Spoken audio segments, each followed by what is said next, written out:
আম কাসুন্দি বানানোর জন্য আমি এখানে হাফ কাপের থেকে একটু বেশি কাঁচা আম নিয়েছি, আর এখানে হাফ কাপের থেকে একটু কম চিনি নিয়েছি, দুটো বড় কাঁচা লঙ্কা, 1 চামচ নুন, আধা চামচ হলুদ, আর 1 ইঞ্চি মতো আদা কুচি। হলুদ সর্ষে আধা কাপের থেকে একটু বেশি, আর কালো সর্ষেও আধা কাপের থেকে একটু বেশি। অনেকক্ষণ ভিজিয়ে রেখেছিলাম, 2-3 বার ধুয়ে নিয়েছি, তলায় বালি টালি যা ছিল পরিষ্কার করে নিয়েছি। তারপরে এটাকে এখন আমি একটুখানি পিষেছি। এবার এই সমস্ত উপকরণ মিলিয়ে আবার মিহি করে পেস্ট করে নেব। কড়াইতে আমি 1 কাপ জল দিয়েছি। আমার এই পেস্টটা পুরো বানানো হয়ে গেছে। এবার আমি এখানে জল ফুটতে দিয়েছিলাম, জলটা ফুটে গেছে, তাতে আমি এই পেস্টটা মিলিয়ে দেব।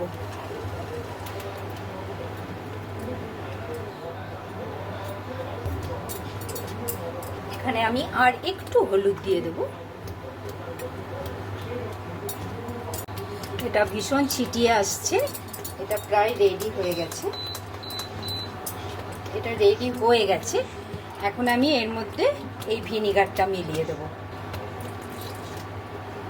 ভিনিগারটা দেওয়ার জন্য এটা আর খারাপ হয়ে যাবার ভয় থাকবে না। এর মধ্যে আমি এখন এই সরষের তেলটা মিলিয়ে দেব। এটাকে আমি ভালোভাবে মিলিয়ে নেব।